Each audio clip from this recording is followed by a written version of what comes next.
तो okay student, start करते हैं अपना next chapter, that is sexual reproduction in flowering plants. Biology में ये हमारा पहला चैप्टर है। इससे पहले जो चैप्टर था रिप्रोडक्शन इन ऑर्गेनिजम्स, वो कट कर दिया गया है, सीबीएसई ने उसे हटा दिया है सिलेबस से। तो देखिए, ये है ना पूरा चैप्टर हम एक ही वीडियो में कंप्लीट करने वाले हैं, तो मैं थोड़ा सा स्पीड से जाऊंगा, ठीक है। हालांकि सारी चीजें कवर करेंगे, इंपॉर्टेंट जो भी चीजें होंगी वो कवर करते हैं। सो चलिए, टाइम वेस्ट करे बिना स्टार्ट करते हैं। Let's start. तो sexual reproduction in flowering plants. सबसे पहले मैं एक चीज बताना चाहता हूं आपको कि कभी भी सेक्सुअल रिप्रोडक्शन किसी भी ऑर्गेनिज्म में, जब भी सेक्सुअल रिप्रोडक्शन होता है, तो कोई भी ऑर्गेनिज्म अगर सेक्सुअल रिप्रोडक्शन करेगा तो वो कुछ इवेंट्स सिमिलर करते हैं। मतलब हम कुछ इवेंट्स को, कुछ चीजों को कॉमन देखेंगे, चाहे कोई भी ऑर्गेनिज्म हो जो भी सेक्सुअल रिप्रोडक्शन करेगा, तो कुछ इवेंट्स हमें सिमिलर दिखाई देंगे, कॉमन दिखाई देंगे, ठीक है। तो देखते हैं इन इवेंट्स के बारे में डिस्कस करते हैं। सबसे पहले सबसे पहले आते हैं प्री फर्टिलाइजेशन इवेंट्स, ठीक है। अब हम बात करें प्लांट्स में, तो मैं प्लांट्स में भी बात करूंगा, लेकिन सबसे पहले प्री फर्टिलाइजेशन इवेंट्स क्या होते हैं। भाई, फर्टिलाइजेशन होने से पहले के जो भी इवेंट्स होते हैं वो सारे किस में आ जाएंगे, प्री फर्टिलाइजेशन इवेंट। हालांकि ये हमने पिछले चैप्टर में पढ़ना था, रिप्रोडक्शन इन ऑर्गेनिजम्स, लेकिन वहां पे एक्चुअल में चैप्टर हटा दिया है और ये चीजें इंपॉर्टेंट है पढ़नी। तो सबसे पहले जो प्री फर्टिलाइजेशन इवेंट में सबसे पहली चीज होती है वो होती है गैमेटोजेनेसिस, ठीक है। ये गैमेटोजेनेसिस मतलब गैमेट्स का बनना, ठीक है। जेनेसिस का मतलब होता है formation, the process of formation, ठीक है। जेनेसिस का मतलब बायो में कभी भी जेनेसिस आ जाए तो इसका मतलब होता है प्रोसेस ऑफ फॉर्मेशन। तो इस बात को आप ध्यान रखेंगे, ठीक है।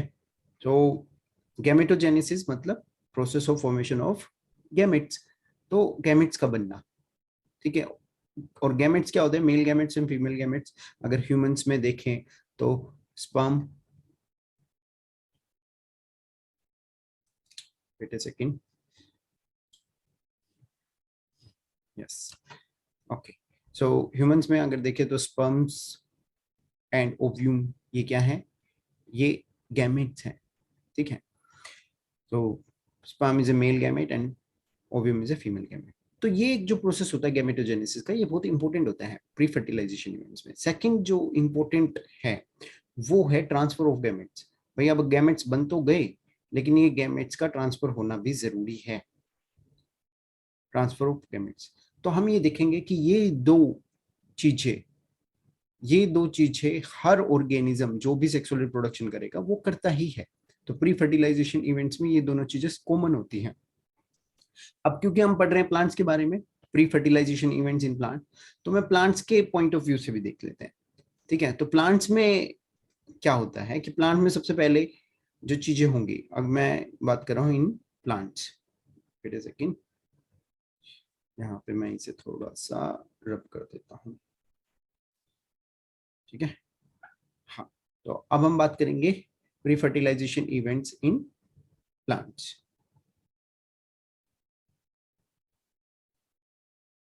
तो प्लांट्स के बारे में बात करें, ठीक है। तो प्लांट्स में क्या होता है, ऑब्वियसली प्लांट्स में भी गैमेटोजेनेसिस होगी, लेकिन गैमेटोजेनेसिस होने से पहले प्लांट्स में हार्मोनल चेंजेस आते हैं, ठीक है।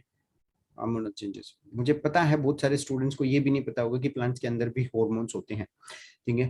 तो सबसे पहले हार्मोनल चेंजेस आते हैं प्लांट्स में, ठीक है। हार्मोनल चेंजेस करते क्या है, तो हार्मोनल चेंजेस यहाँ पे फ्लोरल प्राइमोडियम बना देंगे, डिफ्रेंशिएट करेंगे कि भाई ये जो टहनी है और इस टहनी में नए नए फ्लावर्स आने वाले हैं, ये डिफ्रेंशिएट करने का काम होता है। हार्मोनल चेंजेस होते हैं तभी उन्हें पता चलता है कि हाँ भाई अब फूल आने वाले हैं, ठीक है। तो सेकंड जो चेंज होगा, अब जो फ्लोरल प्राइमोडियम बना था उसमें बर्ड्स आ जाएंगे छोटे छोटे। तो यहाँ पे आप देखिए ये बर्ड्स हैं, ये फूलों का गुच्छा बन गया है, तो इसको बोलते हैं इनफ्लोरेसेंस, ठीक है।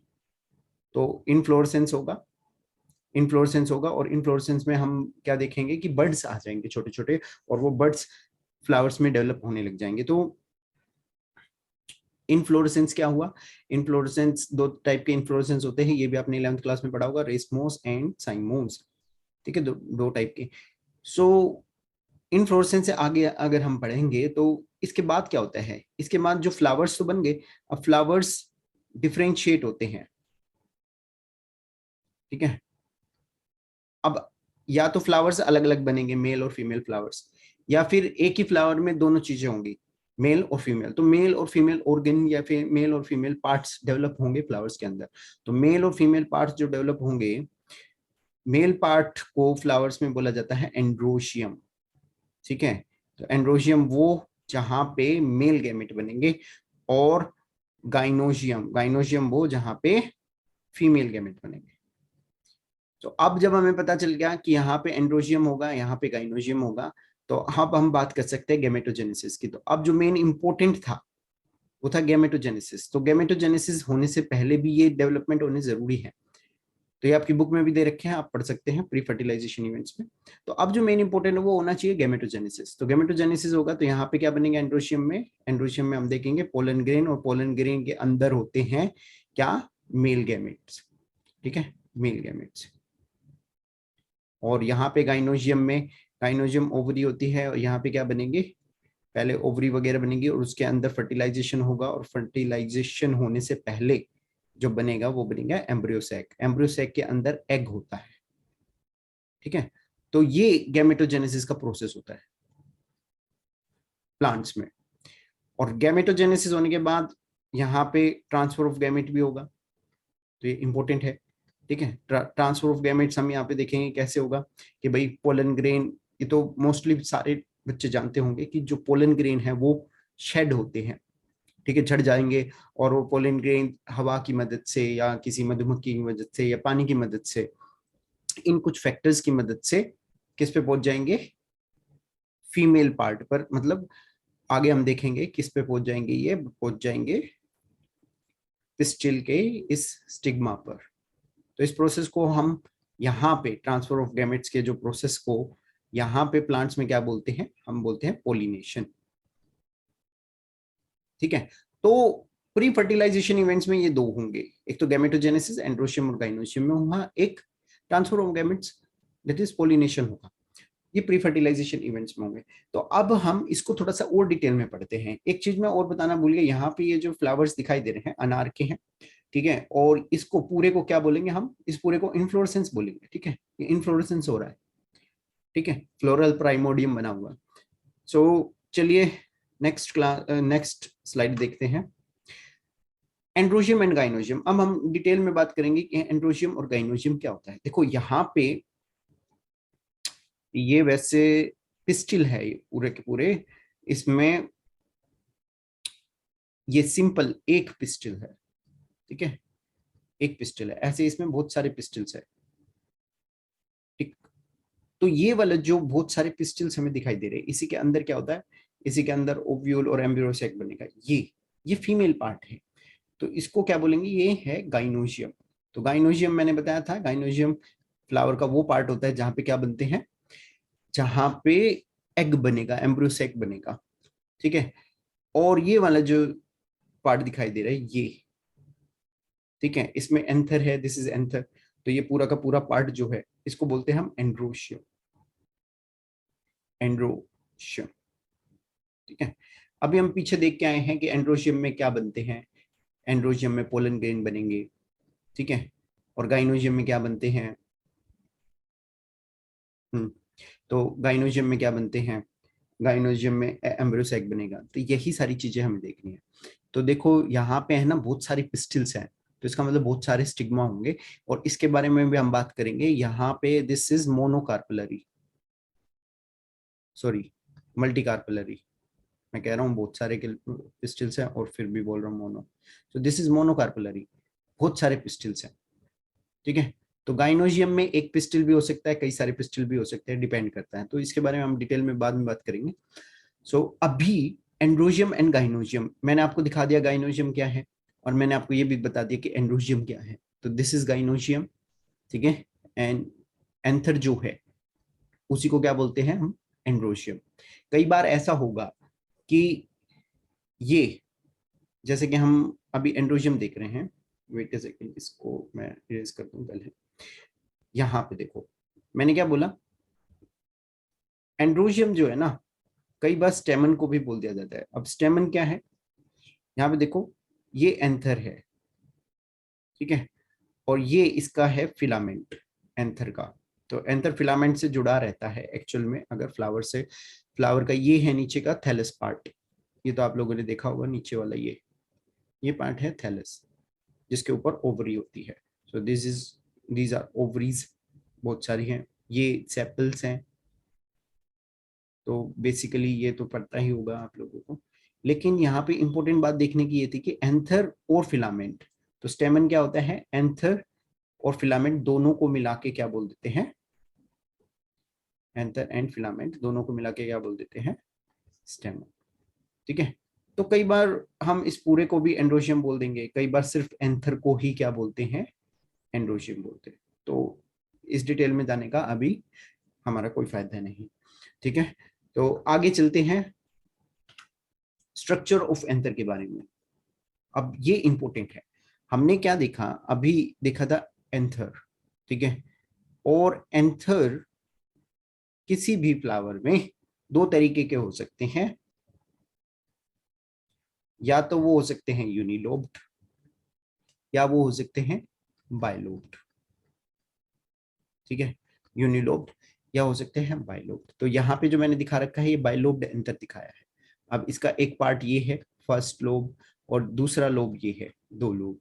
तो ये दो लोब हैं, तो क्या हो गए, बाइलोब्ड। ठीक है, तो यूनिलोब्ड के एग्जाम्पल हम देख लेते हैं, इंपॉर्टेंट है, दैट इज हिबिस्कस। हिबिस्कस का जो प्लांट होता है, हिबिस्कस का जो फ्लावर्स होता है, उसमें यूनिलोब्ड एंथर होते हैं। इसके अलावा, हिबिस्कस के अलावा एक और हम देख सकते हैं, तो कॉटन के जो फ्लावर्स होते हैं वो भी यूनिलोब्ड होते हैं। अब बाइलोब्ड की बात कर ले थोड़ी सी। तो बाइलोब्ड के जो फ्लावर्स हैं, अगर एग्जांपल देखें तो लोटस हो सकता है, रोज हो सकता है। सो इंपॉर्टेंट चीज यहाँ पे क्या है लेकिन, कि बाइलोब्ड है ना, फिर से दो हिस्सों में बटा होता है। एक लोब के अंदर, देखो मैंने ये बनाया था, ठीक है, ये हो गए बाइलोब्ड, और ये नीचे फिलामेंट से जुड़े हुए हैं। और यहाँ पे भी हम ये देखेंगे कि ये दो हिस्सों में बटे होते हैं। ठीक है, तो एक लोब में जैसे ये लोब 1 है, एक लोब के अंदर फिर से थीका होते हैं। क्या होते हैं, थीका। तो थीका 1 एंड थीका 2, तो इनको क्या बोल दिया जाता है, इनको बोल दिया जाता है डाइथीशियस, डाइथीशियस। ओके, तो ये है फ्लावर्स के एंथर के बारे में, स्ट्रक्चर ऑफ एंथर ये है। लेकिन अभी हमें इसमें है ना दो तीन इंपॉर्टेंट चीजें देखनी है। इंपॉर्टेंट चीजें क्या देखनी है,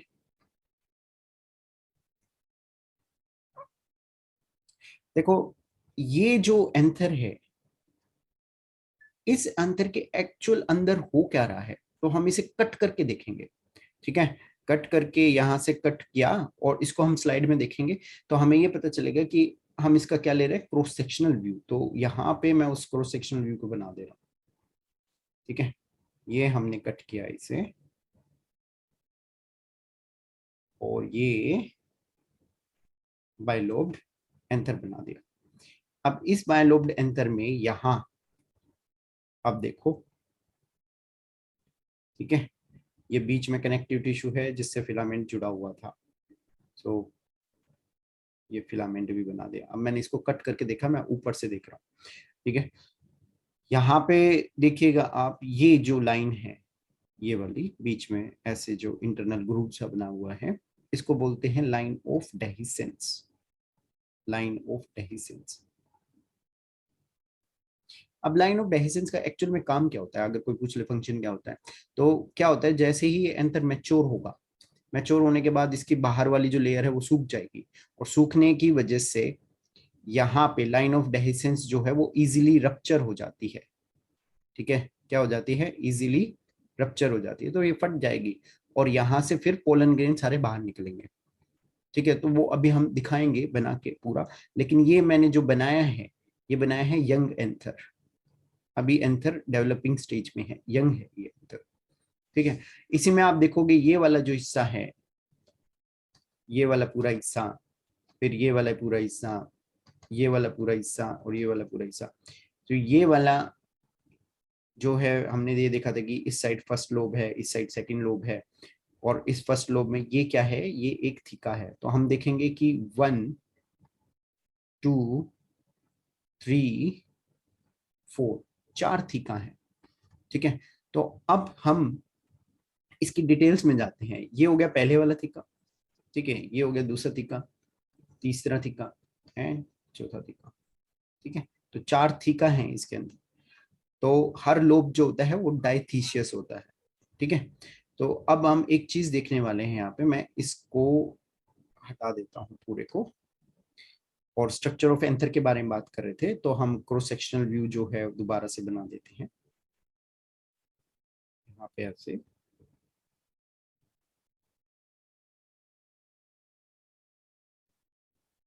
ठीक है, अब यहाँ पे देखिएगा, ये जो बाहर वाली लेयर मैंने बनाई है, this layer is called edge, इस लेयर को कहते हैं एपिडर्मिस। सबसे बाहर वाली सबसे पहली लेयर जो हमें मिलेगी वो मिलेगी एपिडर्मिस। ठीक है, एपिडर्मिस के अंदर फिर हम बाद में देखेंगे कि कौन सी लेयर है। एपिडर्मिस के अंदर जो सेकंड लेयर हमें मिलेगी यहाँ पे ऐसे, ठीक है, ये, तो मैं पूरे को सिंगल लेयर से ही दिखा रहा हूँ, ये वाली। इस लेयर को क्या बोलेंगे, इस लेयर को बोलेंगे एंडोथीशियम, एंडोथीशियम। ठीक है, फिर एक और लेयर होगी, हमें एक और लेयर देखने को मिलेगी अंदर की तरफ। ठीक है, इस लेयर को हम बोल देते हैं, ये वाली एक और बना दी हमने। ठीक है, ये ये और बना दी, इस लेयर को हम बोल देते हैं मिडल लेयर्स। क्या बोल दिया, मिडल लेयर्स। ठीक है, इसके बाद हम देखेंगे कि एक और फर्दर इंटरनल लेयर है यहाँ पे, ये एक और लेयर है। ठीक है, ये हर थीका में ये एक और लेयर है, और इस लेयर को हम क्या बोलेंगे, इस लेयर को बोलेंगे टेपिटम। अब टेपिटम इज वेरी इंपॉर्टेंट, क्यों इंपॉर्टेंट है इसके बारे में हम बात करेंगे अभी। तो एक और लेयर आ गई टेपिटम। अब इस टेपिटम लेयर के अंदर यहाँ पे हम देखेंगे, वेट ए सेकेंड,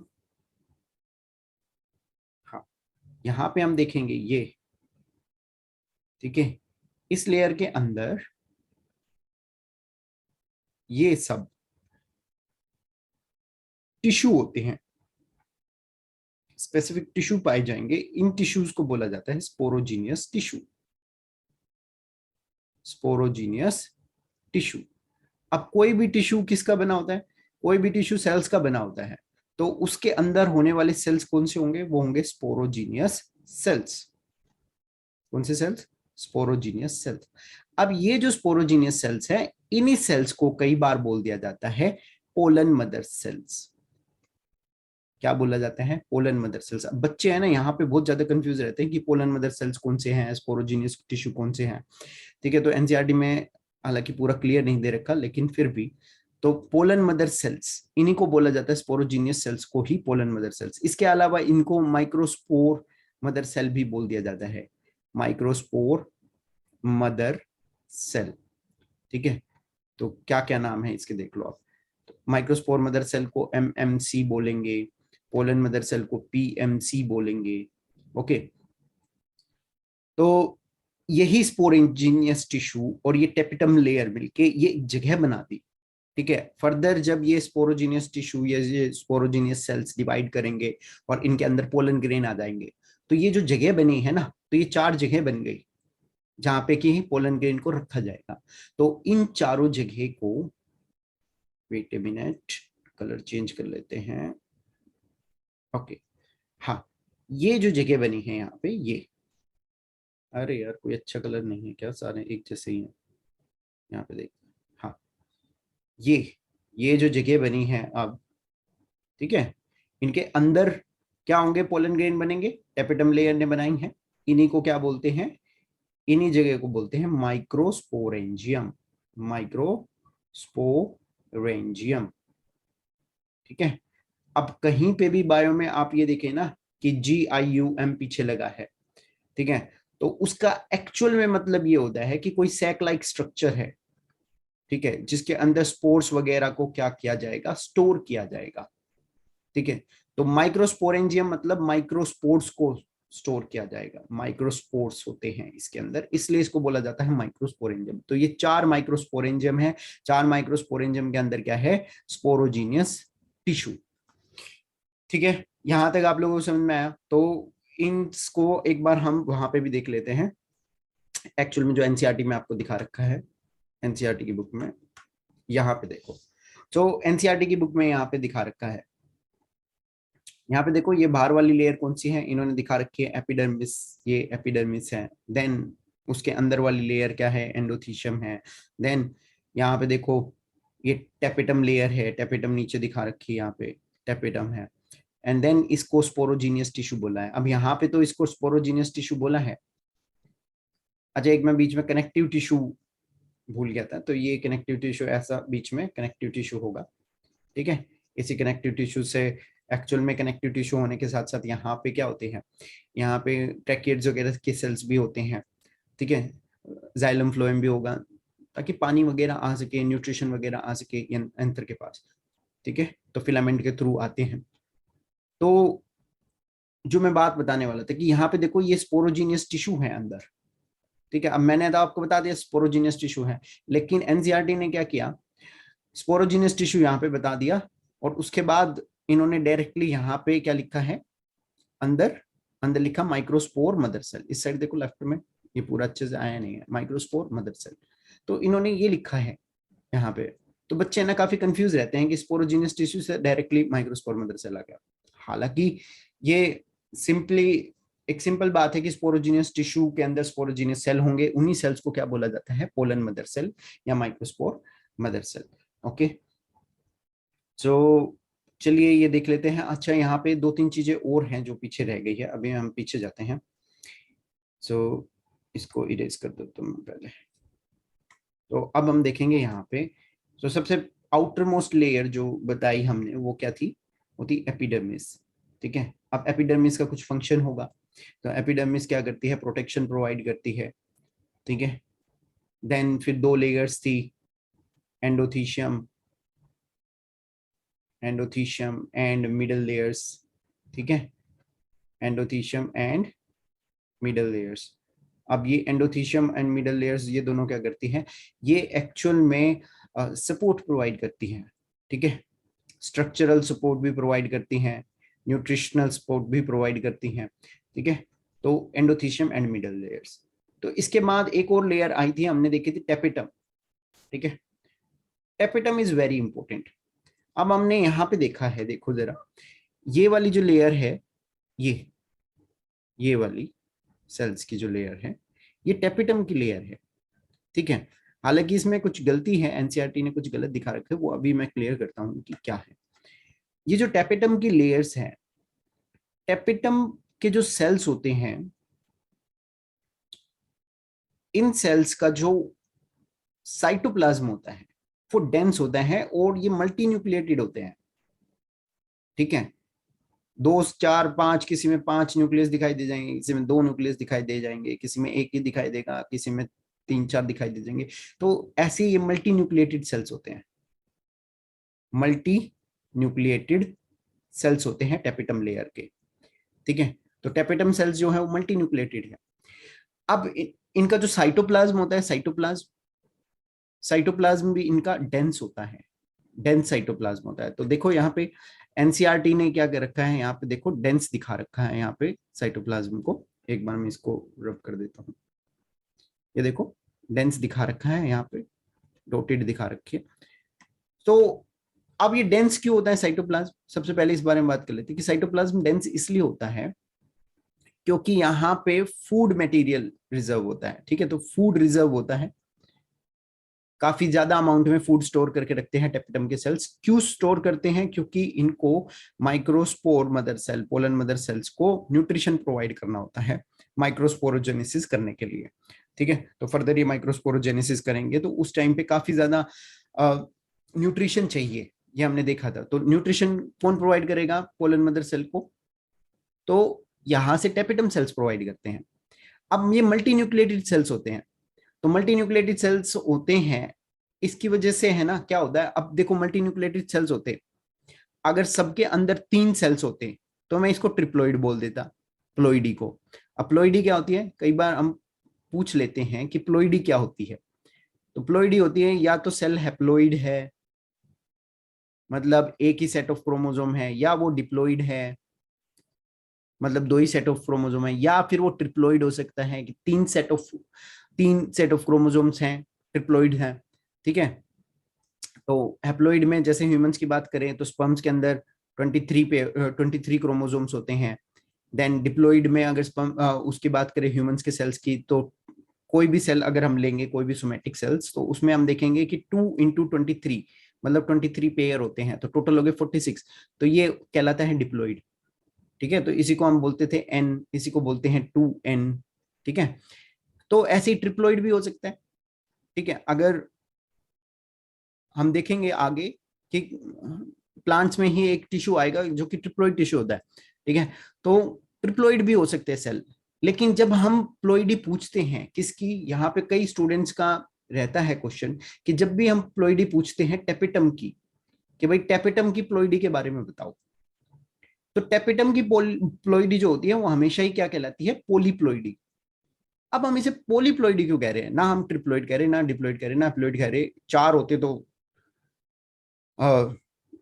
टेट्राप्लोइडी भी कह सकते थे, लेकिन हमने नहीं बोला, हमने पोलीप्लोइडी क्यों बोला। तो एक्चुअल में कोई स्पेसिफिकेशन नहीं होता कि कुछ सेल्स के बाद तो 2 ही न्यूक्लियस हैं, कुछ सेल्स के पास 3 न्यूक्लियस हैं, कुछ सेल्स के बाद 4 न्यूक्लियस हैं, तो एकदम स्पेसिफाइड नहीं है कि इतने न्यूक्लियस होंगे, इसलिए हम इसको पोलीप्लोइडी बोल देते हैं। ठीक है, तो ये क्वेश्चन कई बार आता है कि टेपिटम के जो प्लोइडी है वो क्या होती है, तो हम हमेशा बोलेंगे पोलीप्लोइडी होती है टेपिटम की। ठीक है, अच्छा एक चीज यहाँ पे देखिएगा, टेपिटम की पोलीप्लोइडी है, लेकिन इसका फंक्शन क्या है, अगर हम बात करें, डेंस साइटोप्लाज्म होता है, फूड रिजर्व होता है, इसलिए फंक्शन क्या हो गया, फंक्शन हो गया पोलन मदर सेल्स को क्या प्रोवाइड करना, नरिशमेंट प्रोवाइड कराना। ठीक है, चलिए हम आगे बढ़ते हैं। तो ये हमने कवर अप कर लिया है। नेक्स्ट आ जाओ माइक्रोस्पोरोजेनेसिस पे। अब बहुत इंपॉर्टेंट है माइक्रोस्पोरोजेनेसिस, यहाँ पे बच्चे बहुत सारे कंफ्यूज रहते हैं। अब हमने देखा क्या है, एक्चुअल में हमने ये देखा कि भाई किसी भी माइक्रोस्पोरेंजियम के अंदर, ठीक है, किसी भी माइक्रोस्पोरेंजियम के अंदर, मान लो ये माइक्रोस्पोरेंजियम है, तो नहीं इसे नहीं मानते, वेट अ सेकंड। तो हमने क्या देखा, हमने ये देखा कि किसी भी माइक्रोस्पोरेंजियम के अंदर कुछ सेल्स होते हैं, तो इसको मैं सेल मान लेता हूं, और कौन से सेल होते हैं, स्पोरोजीनियस सेल, और इन्हीं स्पोरोजीनियस सेल्स को हम क्या बोलते हैं, पोलन मदर सेल। क्या बोल रहे हैं, पोलन मदर सेल। तो ये जो पोलन मदर सेल है, यहाँ पे देखो, ये मान लो ये पोलन मदर सेल है, ये पोलन मदर सेल सबसे पहले क्या करेगा, ये करेगा मियोसिस। ठीक है, जैसे ही मियोसिस करेगा, हमें पता है meiosis is a reduction division, और सेक्सुअल रिप्रोडक्शन में हमेशा ही मियोसिस आपको मिलेगी मिलेगी। ठीक है, तो जैसे ही मियोसिस करेगा, तो ये जो सेल है ये 4 हिस्सों में डिवाइड हो जाएगा।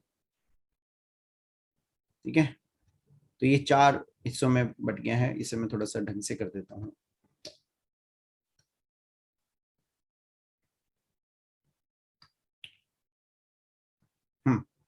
तो ये जो सेल है ये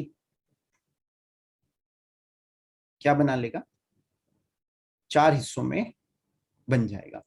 ठीक है, तो ऑब्वियसली इसकी प्लोइडी क्या होती है, 2n डिप्लोइड होता है, यहाँ पे इन सब की प्लोइडी क्या होगी, n। तो हमने ये देखा कि मियोसिस जब भी होता है, रिडक्शन डिवीजन होती है, और उसका रिजल्ट होता है हमेशा ही 4 सेल्स बनेंगे।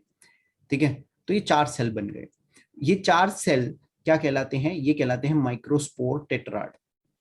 एक्चुअल में इंडिविजुअल सेल जो है वो माइक्रोस्पोर है, लेकिन इनको क्या कहते हैं, माइक्रोस्पोर टेट्राड। टेट्राड क्यों बोला, क्योंकि 4 हैं। ठीक है, और ये चारों आपस में जुड़े रहते हैं इस टाइम तक, इसलिए इनको बोल दिया क्या, माइक्रोस्पोर टेट्राड। ठीक है, तो ये जो प्रोसेस है, इसी प्रोसेस को कहते हैं माइक्रोस्पोरोजेनेसिस। ठीक है, तो क्या हुआ प्रोसेस, माइक्रोस्पोरोजेनेसिस क्या हुआ, जेनेसिस का मतलब क्या होता है, जेनेसिस का मतलब होता है formation, the process of formation. तो the process of formation of microspores from pollen mother cell is called as microsporogenesis. ठीक है, तो यहाँ पे लिख देते हैं the process of formation of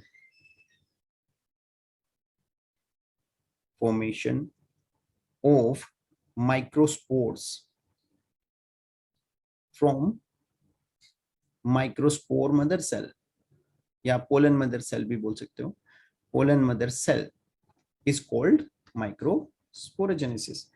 अब यहाँ पे देखो ये माइक्रोस्पोर टेट्राड जो हैं आपस में एक साथ जुड़े हुए हैं, ये क्या होते हैं, ये सेपरेट हो जाते हैं। ठीक है, हल्के हल्के सेपरेट हो जाएंगे। अब एक इंडिविजुअल जो माइक्रोस्पोर टेट्राड से माइक्रोस्पोर बने हैं, तो अब हम एक को आगे लेके बढ़ते हैं। ये जो माइक्रोस्पोर है इसका साइज थोड़ा सा बड़ा होगा, ये ग्रोथ दिखाएंगे। ठीक है, अब ग्रोथ दिखाने के बाद ये क्या करते हैं, ये एक बार माइटोसिस करेंगे आप। ठीक है, क्या किया इन्होंने, माइटोसिस किया। और जब ये माइटोसिस करेंगे तो ये दो हिस्सों में बट जाएंगे। ठीक है, अब ये जो माइटोसिस होती है, माइटोसिस इक्वेशनल डिवीजन होती है, लेकिन ये एग्जैक्टली इक्वल नहीं बनते। ठीक है, तो एक सेल बड़ा बनेगा और दूसरा सेल जो है उस बड़े सेल के अंदर फ्लोट करेगा। तो ये जो बड़े वाला सेल बना है इसको बोलेंगे वेजिटेटिव सेल, वेजिटेटिव सेल। और ये जो छोटे वाला सेल है ये जनरेटिव सेल है, जनरेटिव सेल। अब एक बात हम हमेशा ध्यान रखेंगे कि ये जो जनरेटिव सेल है ये वेजिटेटिव सेल के अंदर ही रहता है। क्या कह रहा हूं मैं, ये जो जनरेटिव सेल है ये वेजिटेटिव सेल के अंदर ही रहता है। इसी टाइम पे यहाँ पे कुछ लेयर्स बनती है पोलन ग्रेन के बाहर। ठीक है, सो ये एक लेयर बनेगी बाहर पोलन ग्रेन के। सो माइटोसिस होने के बाद ये था माइक्रोस्पोर, माइक्रोस्पोर। तो ये लेयर बन गई और इस लेयर को कहते हैं इंटाइन। ठीक है, सेल वॉल की तरह एक लेयर बन गई। अब ये इंटाइन बनी होती है सेल्यूलोज प्लस पेक्टिन की, ये इंपॉर्टेंट है यहाँ पे याद रखना, सेल्यूलोज प्लस पेक्टिन। ठीक है, सेल्यूलोज प्लस पेक्टिन की इंटाइन लेयर बनी होती है। और एक और लेयर इसके साथ के साथ एक और लेयर इसके बाहर बनती है,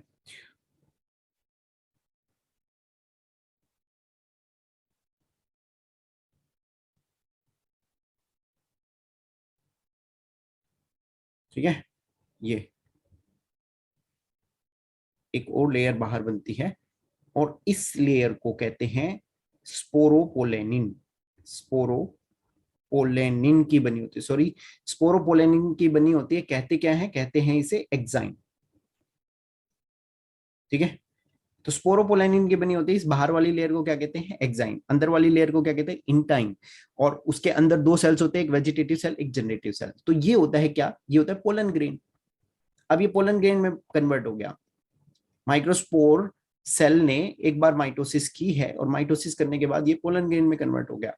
तो बाहर से इसमें एक्साइन की लेयर आ गई, इंटाइन की लेयर भी आ गई इन दोनों सेल के अंदर। और मैंने ये कहा है कि जो जनरेटिव सेल है वो वेजिटेटिव सेल के अंदर फ्लोट करता रहता है।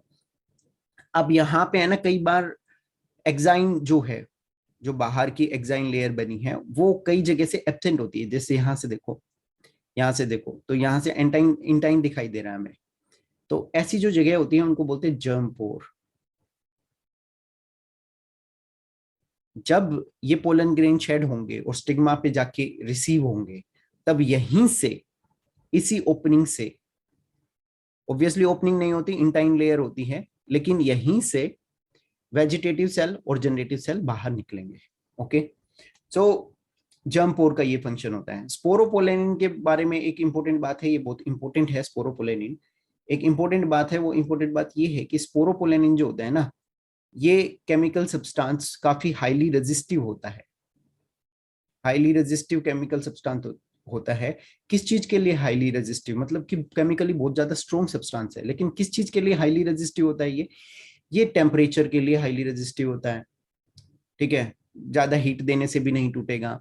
ये एसिड्स के लिए भी हाईली रेजिस्टिव होता है, किसी भी एसिड में डालो नहीं टूट रहा। और ये एल्कलीज के लिए भी, मतलब कि बेस के लिए भी क्या होता है, रेजिस्टिव होता है। तो किसी भी बेस में डाल लो स्ट्रॉन्ग बेस में डाल दो तब भी स्पोरोपोलेनिन डिग्रेड नहीं होता।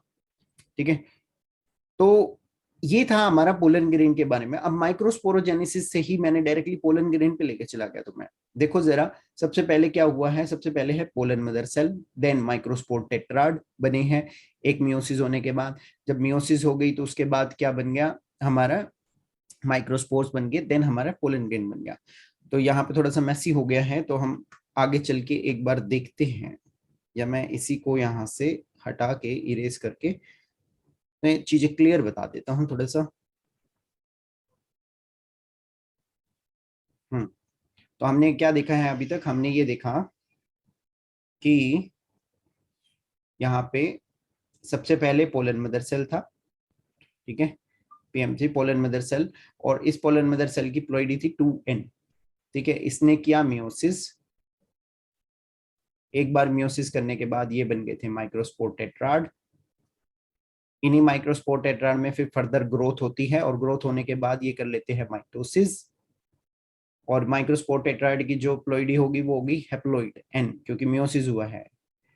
अब माइटोसिस जब किया तो यहाँ पे बन गए पोलन ग्रेन। ठीक है, और पोलन ग्रेन के बारे में अभी हम बता के आए हैं कि पोलन ग्रेन कैसे बना है। तो पोलन ग्रेन में दो इंपॉर्टेंट चीजें थी, एक वेजिटेटिव सेल बनेगा बड़ा वाला, एक जनरेटिव सेल बनेगा। तो छोटे वाला जो होगा जनरेटिव सेल होगा। अब बाकी सारी चीजें बता दी थी, लेकिन मैं एक चीज यहाँ पे बताना भूल गया। अच्छा, यहाँ पे दो सेल्स हैं, दोनों सेल्स की जो प्लॉइडी होगी वो हैप्लोइड होगी। तो दोनों सेल की अलग अलग प्लॉइडी हैप्लोइड होती है। ठीक है, हैप्लोइड। ठीक है, अगर कोई पूछे पोलन ग्रेन की प्लॉइडी क्या है, तो पोलन ग्रेन की प्लॉइडी भी हैप्लोइड है। कुछ टीचर्स को मैंने ऐसे कहता हुआ सुना है कि वो कहते हैं पोलन ग्रेन की जो प्लॉइडी है वो डिप्लॉइड है। भाई डिप्लॉइड नहीं है, डिप्लॉइड तब होती जब ये बीच में जनरेटिव सेल की सेल मेम्ब्रेन नहीं होती। अब जनरेटिव सेल की सेल मेम्ब्रेन होगी तो वो अलग हो गया, तो अपलोइडी इसकी हैप्लोइड ही है, पोलन ग्रेन की भी। तो इस बात को याद रखना आप। सो यहाँ पे जो इंपॉर्टेंट बात मैं बता रहा था कि जो जनरेटिव सेल है उसका जो साइटोप्लाज्म है ना वो डेंस होता है। जनरेटिव सेल का जो साइटोप्लाज्म होता है वो डेंस होता है, किससे, पोलन ग्रेन, ये वेजिटेटिव सेल से। और वेजिटेटिव सेल का फंक्शन क्या है, एक्चुअल में वेजिटेटिव सेल के दो तीन फंक्शंस हैं, बट यहाँ पे आप देखिए वेजिटेटिव सेल अपने साइटोप्लाज्म में फूड रिजर्व रखता है। फूड रिजर्व रखता है, किसके लिए रखेगा, ऑब्वियसली जनरेटिव सेल के लिए रखेगा। ठीक है, तो ये इंपॉर्टेंट है, यहाँ से पोलन मदर सेल से माइक्रोस्पोर टेट्राड बने, माइक्रोस्पोर टेट्राड से माइटोसिस होके क्या बनेगा, पोलन ग्रेन बनेगा। ठीक है, अब एक चीज और इंपॉर्टेंट है यहाँ पे, देखो 60% ऑफ द प्लांट्स जो है वो अपने पोलन ग्रेन को शेड करते हैं टू सेल्ड स्टेज में। दो सेल हो गए ना, एक वेजिटेटिव एक जनरेटिव, तो वो दो सेल्ड स्टेज में अपने पोलन ग्रेन को शेड करते हैं 60% ऑफ द प्लांट्स। लेकिन 40% ऑफ द प्लांट्स ऐसे भी हैं कि जिनके जनरेटिव सेल में एक बार फिर से माइटोसिस हो जाएगी, और एक बार फिर से माइटोसिस हो जाएगी तो वो अपने पोलन ग्रेन को शेड करेंगे थ्री सेल्ड स्टेज में। ठीक है, ये तो हो गया वेजिटेटिव सेल, उस केस में क्या बोलेंगे इसे, ये हो गया वेजिटेटिव सेल। और ये जो दो सेल हो गए, अब इनको जनरेटिव सेल नहीं बोलेंगे, अब इनको हम बोलेंगे मेल गैमेट्स। तो यहाँ पे दो मेल गैमेट्स बन गए। तो मैंने क्या कहा था, माइक्रोस्पोरोजेनेसिस प्रोसेस क्या है, गैमेटोजेनेसिस है। ठीक है, तो यहाँ पे मेल गैमेट्स बन गए, बन गए। तो ये प्री फर्टिलाइजेशन इवेंट्स में हो रहा है, तो आपको क्लियरली समझ में आ रहा होगा। ठीक है, तो 40% ऑफ द प्लांट्स क्या करते हैं, जब उनका पोलन ग्रेन मैच्योर होगा तो वो जब शेड करते हैं पोलन ग्रेन को तो थ्री सेल्ड स्टेज में करते हैं शेड, थ्री सेल्ड स्टेज। ठीक है, एंड 60% ऑफ द प्लांट्स करते हैं टू सेल्ड स्टेज में। ठीक है, तो ऐसा नहीं है कि ये जो टू सेल्ड स्टेज में शेड करते हैं, जब भी टू सेल्ड स्टेज में शेड करते हैं, तो यहाँ पे अभी ये जनरेटिव था। ठीक है, एक मिनट से रब कर देता हूँ सारे को। मैंने कहा कि जो भी प्लांट्स टू सेल्ड स्टेज में शेड करते हैं, ऐसा नहीं है कि वहां पे मेल गैमेट्स नहीं बनेंगे। एक्चुअल में क्या होगा आगे हम देखेंगे कि जब वो पोलन ग्रेन स्टिग्मा पर पहुंचेगा, यहाँ पे स्टिग्मा पर पहुंचेगा, तब पहुंचने के बाद जैसे ही ये अंदर घुसेंगे, ठीक है, आगे आगे वेजिटेटिव सेल चलेगा रास्ता बनाता हुआ, तो उसी पॉइंट पे अंदर आने के बाद यहाँ पे हम देखेंगे कि जनरेटिव सेल दोबारा से माइटोसिस कर लेता है और वो दो सेल्स बना लेगा, मेल गैमेट्स, ठीक है, दो मेल गैमेट्स बना लेगा, तो जनरेटिव सेल। अब जिन प्लांट्स ने टू सेल्ड स्टेज में शेड किए हैं अपने पोलन ग्रेन, वो यहाँ पे दो मेल गैमेट्स बनाएंगे पोलन ट्यूब में, ठीक है, स्टिग्मा पे रिसीव होने के बाद जब पोलन ट्यूब बनती है वहां पे। लेकिन माइटोसिस इन्होंने भी किया, माइटोसिस एक और इन्होंने भी किया, बाद में किया। और जिन्होंने थ्री सेल्ड स्टेज में शेड किए थे उनके तो पहले से ही बने हुए हैं, ठीक है, तो उनको बनाने की जरूरत नहीं है, वो दो मेल गैमेट्स नहीं बनाएंगे। अब दो मेल गैमेट्स क्यों जरूरी होती है आगे हम पढ़ेंगे। बट यहाँ पे एक चीज आप देखिएगा कि हमने ये देखा कि एक बार मियोसिस हुआ है, ठीक है, एक बार और दो बार माइटोसिस हुआ है, ठीक है, एक बार माइटोसिस हुआ, एक बार मियोसिस हुआ, तो चार हमारे माइक्रोस्पोर टेट्राड बन गए थे। फिर वो एक बार माइटोसिस करेंगे तो पोलन ग्रेन बन जाएगा, पोलन ग्रेन में वेजिटेटिव सेल और जनरेटिव सेल बन जाएंगे। फिर एक बार और माइटोसिस करेंगे तो मेल गैमेट्स भी बन जाएंगे, ठीक है। तो मेल गैमेट्स बनाने के लिए, माइक्रोस्पोरोजेनेसिस को पूरा करने के लिए एक बार मियोसिस और दो माइटोसिस होते हैं, इस बात को याद रखना, ठीक है। तो आगे बढ़ते हैं, गाइनोशियम। अभी तक हमने एंड्रोशियम के बारे में पढ़ा, अब हम देखते हैं गाइनोशियम क्या होता है।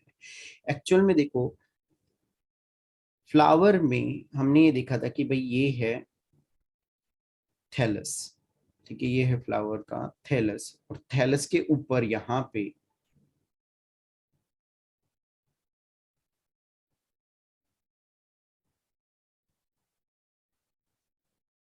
क्या होते हैं, यहाँ पे होते हैं ये पिस्टल, ठीक है। तो थैलस के ऊपर हम क्या देख रहे हैं, पिस्टल, और यहाँ पे देखो आप, ये हमने स्टेमन्स भी बना दिए, तो ऐसे और होंगे, बट हम क्लैरिटी के लिए सिर्फ क्या बना रहे हैं, गाइनोशियम, ठीक है।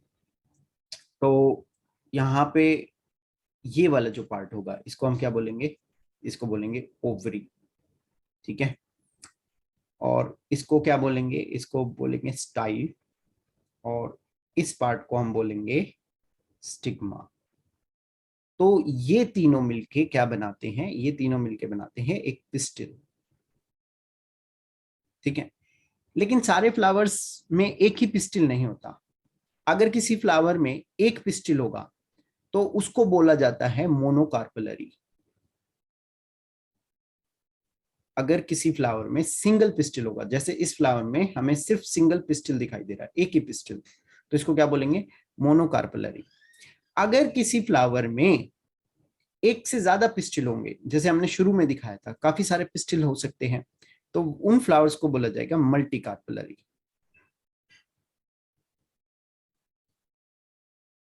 क्या बोला जाएगा, मल्टी कार्पलरी।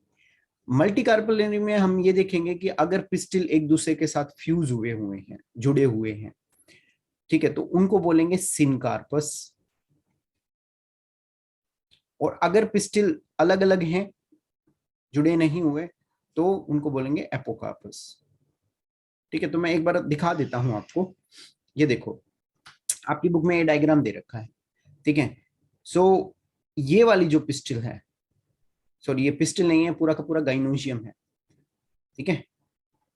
तो गाइनोशियम सिंगल पिस्टिल का भी हो सकता है, गाइनोशियम मल्टीपल पिस्टिल का भी हो सकता है। तो यहाँ पे देखो, यहाँ पे है ना, सबके स्टिग्मा जो है आपस में फ्यूज हुए हुए हैं, और इनके अंदर अलग अलग पिस्टिल्स हैं काफी सारे, और ये सारे एक साथ फ्यूज हुए हैं। तो इस केस को क्या बोलेंगे, इस केस को बोलेंगे सिनकार्पस। है क्या ये, है मल्टी कार्पलरी, ठीक है, मल्टी कार्पलरी, ठीक है। तो केस क्या हुआ, सिनकार्पस। और यहाँ पे ये भी मल्टी कार्पलरी है, ये भी पूरा का पूरा गाइनोशियम है, और इसको क्या बोलेंगे हम, इसको बोलेंगे एपोकार्पस, देखो मैंने क्या बताया था, अलग अलग पिस्टल हैं, जुड़े नहीं हुए, एक साथ फ्यूज नहीं हो रखे, सबका स्टिग्मा अलग है, ओवरी अलग हैं, तो फ्यूज नहीं हो रखे ये। आई बात समझ में? तो ये एक्चुअल में गाइनोजियम के बारे में था। तो गाइनोजियम क्या हो सकता है? गाइनोजियम सिंगल पिस्टल भी हो सकता है, एक मोनोकार्पलरी होगा तो वो भी गाइनोजियम होगा, जैसे ये वाला केस है जिसमें ओवरी होगी, स्टाइल होगी, स्टिग्मा होगी। गाइनोजियम मल्टीकार्पलरी भी हो सकता है, सिनकार्पस हो गया, एपोकार्पस हो गया। तो ये मैंने डायग्राम से आपको समझा दिया। अब आगे चलते हैं, स्ट्रक्चर ऑफ पिस्टल। तो हम बेसिकली स्ट्रक्चर ऑफ पिस्टल पढ़ेंगे, जिसमें ओव्यूल के बारे में हम देखेंगे, ठीक है। तो इसी में हम देखेंगे मेगास्पोरेंजियम के बारे में भी। वेट ए सेकंड, इसे मैं नीचे कर देता हूँ, काफी परेशान कर रहा है। हाँ, तो ये है स्ट्रक्चर ऑफ पिस्टल। तो अब आप देखिएगा ओवरी एंड ओव्यूल के बारे में। तो अभी मैंने एक डायग्राम बनाया था यहाँ पे,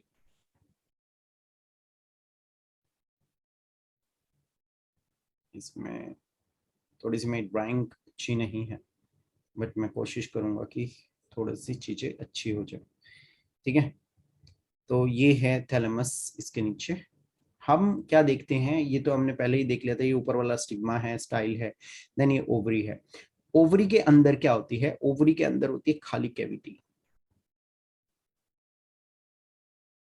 एक एम्प्टी स्पेस होता है। उस एम्प्टी स्पेस को हम बोलते हैं लोक्यूल।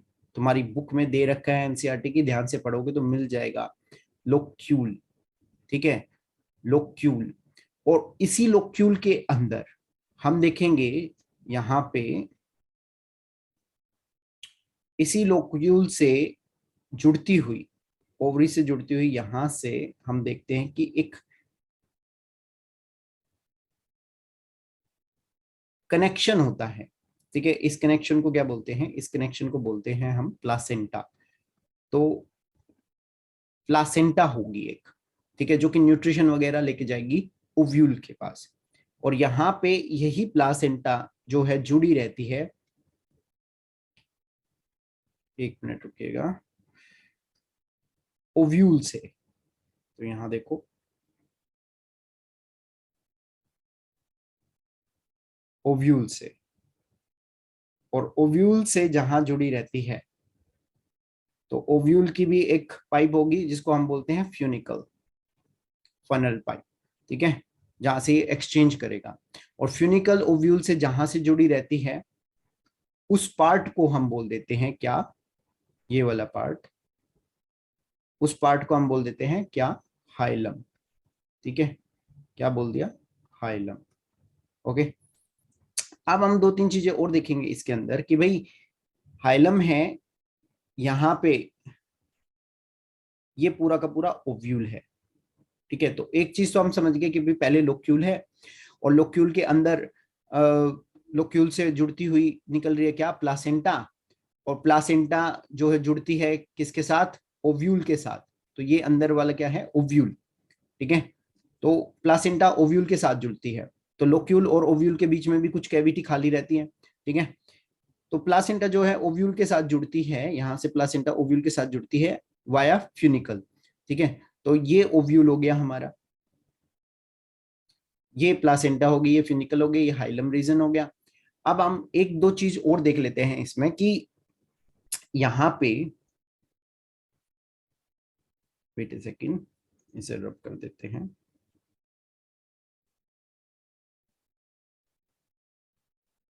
ठीक है। और गलत रब हो गया यार, रुको रुको रुको, इसे कर देता हूँ थोड़ा सा ठीक, हाँ, ठीक है। अब यहाँ पे देखो, ये जो ओव्यूल है, पहले मैंने क्या बोला? ओवरी है, ओवरी की खाली कैविटी लोक्यूल है एंड ओव्यूल है। अब इसको मैं एक एग्जांपल से समझा सकता हूँ। ओवरी जो है ना, हमारा फ्रूट बनने वाली है, तो ओवरी जो है वही फ्रूट बनती है, ठीक है, आफ्टर फर्टिलाइजेशन। और लोक्यूल को अगर आप देखें तो अभी मैंगो का सीजन चल रहा है, तो मैंगो का जो बाहर का पार्ट होता है, जो फ्लैशी होता है, जो हम खाते हैं, वो तो एक्चुअल में है फ्रूट, ओवरी, ठीक है। उसके बाद हमें गुठली मिलती है, तो वो गुठली क्या है? वो गुठली एक्चुअल में लोक्यूल है। और आप लोगों ने शायद कभी देखा होगा कि आम की गुठली को जब आप सुखा दोगे तो वो गुठली थोड़ी सी खुल जाती है, और आम की गुठली जब आप सुखा देते हो और वो गुठली खुल जाती है तो उसके अंदर एक और छोटी गुठली टाइप निकलती है, वही आम का सीड होता है। क्या है? बीज आम का। तो ओव्यूल उसके अंदर होता है। यहाँ पे आप लोग देखोगे उसमें, अगर आप खोल के देखते हो तो आप क्लियरली एक चीज और देख सकते हो कि वो जो ओव्यूल है ना, वो ओव्यूल जुड़ा रहता है किसके साथ? यहाँ पे एक आपको व्हाइट व्हाइट कलर की प्लासेंटा और दिखाई दे जाएगी, तो जब आप खोल के देखो तो ये है मैंगो का एग्जाम्पल। ठीक है, तो मैंगो के एग्जाम्पल से आप काफी इजीली इसको समझ सकते हो। ठीक है, तो मैंने अच्छे से बता दिया कि बाहर ओवरी वाला पार्ट जो है फ्रूट है, देन मैंगो में लोक्यूल होता है। तो लोक्यूल और ओव्यूल के बीच में मैंगो के अंदर काफी स्पेस होता है आम की गुठली के अंदर। तो इसलिए वहां पे आप लोग खुद से घर पे जाके इसको चेक कर सकते हो। ठीक है, तो इसको अब हम रब कर देते हैं और थोड़ा सा डिटेल में देखते हैं। ठीक है, यहाँ तो इसको कर देते हैं रब। अब देखिए, हमने ये देखा कि भाई ये पूरी की पूरी जो है, ये पूरी की पूरी लोक्यूल है। ठीक है, मैंने यहाँ पे कुछ गड़बड़ कर दी, एक मिनट।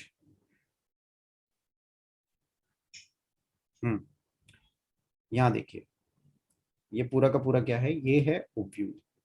और मैंने कहा था ये यहाँ से प्लासेंटा से जुड़ा हुआ है, तो दिस इज प्लासेंटा, उसको छोड़ देते हैं अभी, प्लासेंटा। ठीक है, यहाँ पे देखो, जब हम अंदर देखेंगे तो इसमें है ना, लूसिंग ले लेता हूँ। ओव्यूल के अंदर हमें यहाँ पे लेयर्स दिखाई देंगी कुछ। ठीक है, दो लेयर्स दिखाई देती हैं। इन लेयर्स को बोलते हैं, टफ लेयर्स होती हैं ये, इन लेयर्स को बोलते हैं इंटेग्यूमेंट्स। क्या बोला? इंटेग्यूमेंट्स। बाहर वाली आउटर इंटेग्यूमेंट, अंदर वाली इनर इंटेग्यूमेंट। ठीक है, इन्हीं इंटेग्यूमेंट्स के अंदर हम देखेंगे कुछ सेल्स होते हैं। ठीक है, कुछ सेल्स होते हैं।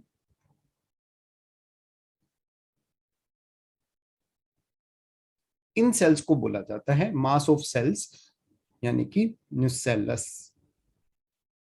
ठीक है, न्यूसेलस। और यहीं पे न्यूसेलस में से ही कोई एक सेल डिफरेंशिएट हो जाएगा और वो बन जाता है क्या? यही कोई, यहीं पे कोई सेल होगा जो कि माइक्रोपाइलर रीजन के पास होगा, ये वाला सेल। ये डिफरेंशिएट होगा और ये सेल बन जाता है क्या? Megaspore mother cell. क्या बोला मैंने? मेगास्पोर मदर सेल, इंपॉर्टेंट है काफी। Megaspore mother cell. ठीक है, ये न्यूसेलस है सारे सेल्स। अब यहाँ पे दो तीन चीजें और देखिएगा। ये वाला जो पार्ट है आपकी बुक में, एक्चुअल में ये उल्टा दिखा रखा है, ये इसी तरीके से होगा जैसे मैं दिखा रहा हूँ। ये वाला पार्ट इसको बोलते हैं चेलाजल, बेस पार्ट है। ठीक है, यहाँ पे आप देखो, यहाँ पे एक ओपनिंग होती है हल्की सी। ये जो ओपनिंग है इसी को बोलते हैं माइक्रोपाइल। माइक्रोपाइल। ठीक है, ओपनिंग को क्या बोला? माइक्रोपाइल। तो अब हमने ये देखा कि मेगास्पोर मदर सेल, यही मेगास्पोर मदर सेल जो है फर्दर क्या करेगा? मेगास्पोरोजेनेसिस करेगा। ठीक है, और एग एपरेटस बनाएगा। तो अभी क्या था? Megaspore mother cell. यहाँ पे क्या है? न्यूसेलस। अब न्यूसेलस जो है, न्यूसेलस का काम वही है, क्या? नरिशमेंट प्रोवाइड करना। यहाँ पे अगर आप फंक्शंस देखें तो न्यूसेलस जो है नरिशमेंट प्रोवाइड करता है इनको, मेगास्पोर मदर सेल्स को। ठीक है, इंटेग्यूमेंट्स जो हैं, इंटेग्यूमेंट्स आउट, ये प्रोटेक्शन प्रोवाइड करते हैं। ठीक है, और माइक्रोपाइल रीजन जो है, अभी इसी माइक्रोपाइल से क्या होगा हम आगे देखेंगे कि भाई जो फर्टिलाइजेशन होगा यही माइक्रोपाइल से निकल के चीजें आएंगी। ओके, तो लेट अस सी।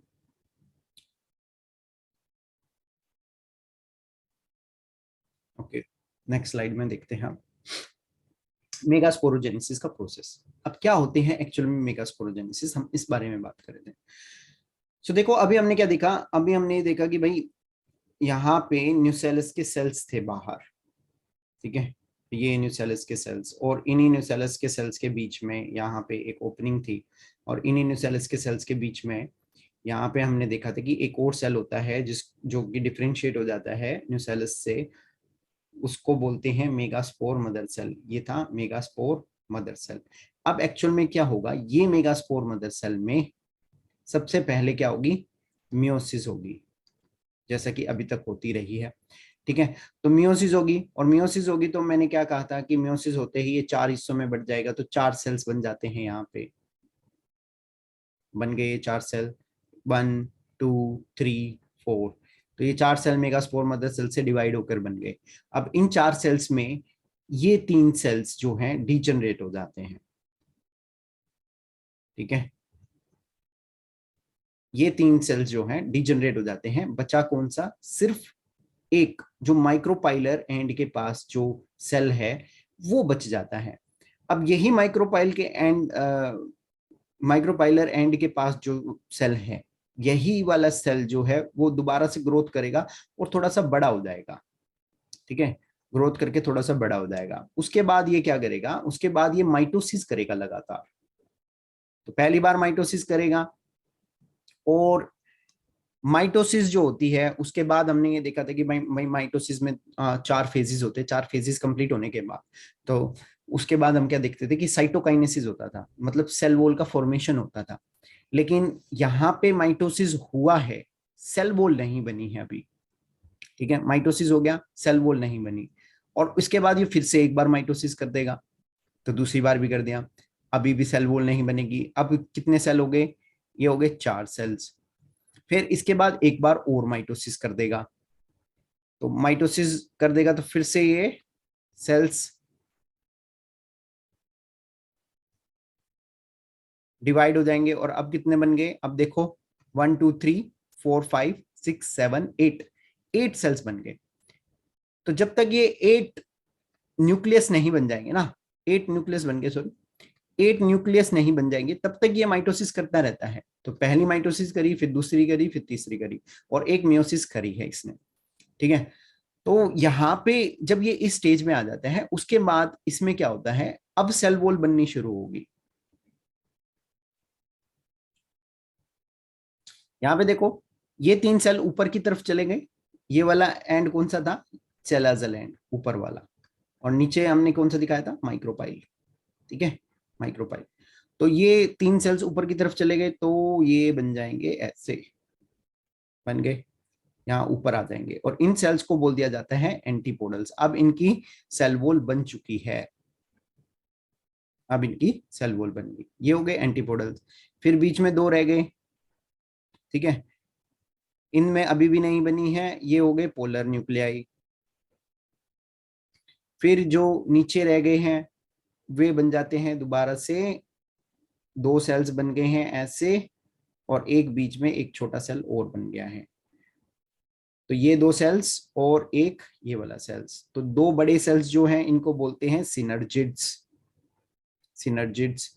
और बीच में ये जो छोटा सेल है इसको बोलते हैं एग सेल, एग सेल। तो अब देखो यहाँ पे कितने न्यूक्लियस हो गए, 8 न्यूक्लियस हो गए। ठीक है, 1 2 3 4 5 6 7 8, तो ये तो हमने पहले ही देख लिया था। तो ये है 8 न्यूक्लियट स्टेज। लेकिन सेल कितने हैं, अगर कोई देखे तो 1 2 3 4 5 6, 3 एंटीपोडल्स, 2 सिनर्जिड्स, एक एग सेल, ये हो गए total 7 cell, total 6 cell sorry. और बाहर जो एक सेल है, आप ये देखिएगा ये पूरा भी तो एक सेल है, जिसमें ये मेन जो न्यूक्लियाई है वो पोलर न्यूक्लियाई है। तो ये जो पूरा सेल है, ये वाला पूरा सेल बड़े वाला, इस पूरे को बोलते हैं सेंट्रल सेल, सेंट्रल सेल। तो अब क्या हो गया, अब हो गए टोटल 1 2 3 4 5 6, 6 सेल्स तो अंदर हैं सेंट्रल सेल के, और एक खुद सेंट्रल सेल, तो इसको बोलते हैं 7 सेल्ड स्टेज।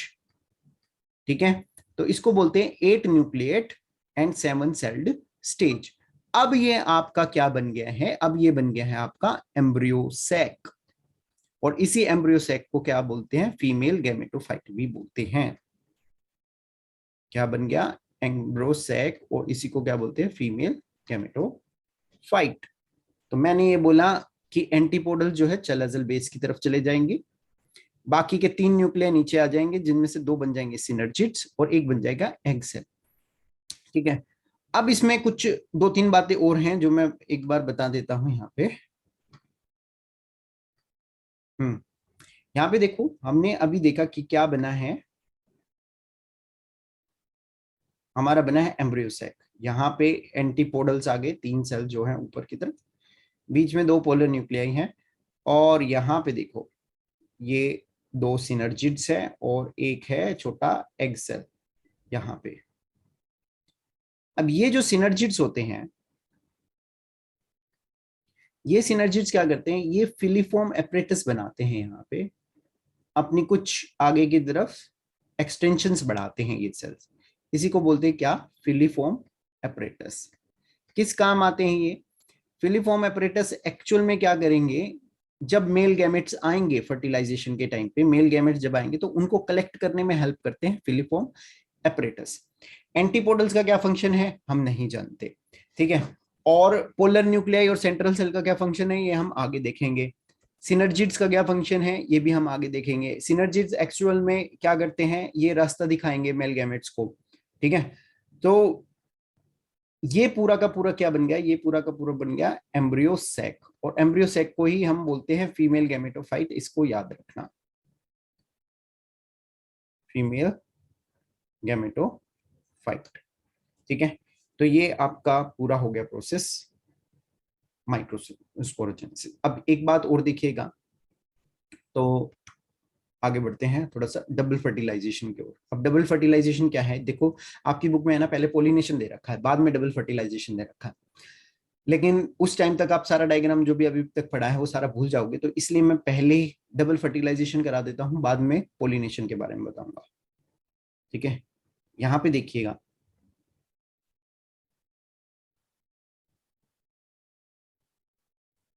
वैसे पोलिनेशन के बारे में थोड़ा सा बता देता हूँ। दिस इज पिस्टिल और ये ओवरी है, ये ऊपर स्टिग्मा है। जब भी कोई पोलन ग्रेन स्टिग्मा पे आकर रिसीव होता है, इसी प्रोसेस को बोलते हैं क्या, पोलिनेशन। तो इसके टाइप्स के बारे में हम बाद में देखेंगे। तो पोलिनेशन क्या हो गया ये मैंने आपको बता दिया। जब भी कोई, वेट अ सेकंड, कैमरा थोड़ा सा मूव हो गया था, हाँ, जब भी कोई पोलन ग्रेन स्टिग्मा पे आके रिसीव होगा किसी पिस्टिल के, तो उस प्रोसेस को बोलते हैं पोलिनेशन, ओके। तो अब जब ये रिसीव होगा तो क्या प्रोसेस होगा आगे हम ये देखने वाले हैं, ठीक। यहाँ पे देखो जरा,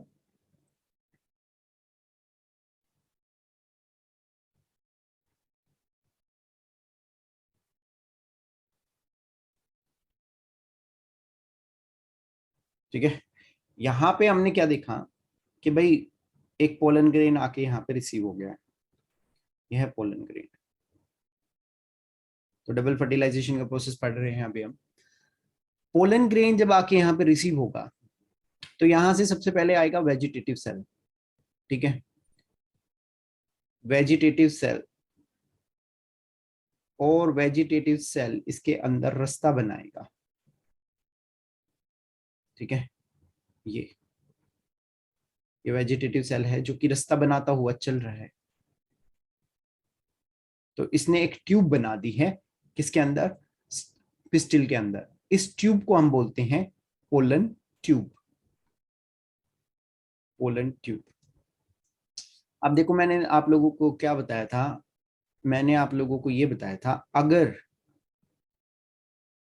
अगर तो pollen grain double cell stage पे शेड हुआ है तो इसके अंदर जनरेटिव सेल जाएगा और वो 2 हिस्सों में डिवाइड हो जाएगा, उसको क्या बोलेंगे फिर, मतलब माइटोसिस कर लेगा, उसको बोलेंगे मेल गैमेट्स।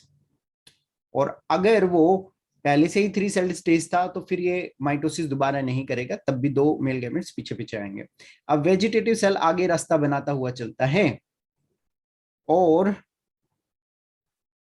पीछे पीछे कौन आ रहे हैं, पीछे पीछे आ रहे हैं मेल गैमेट्स।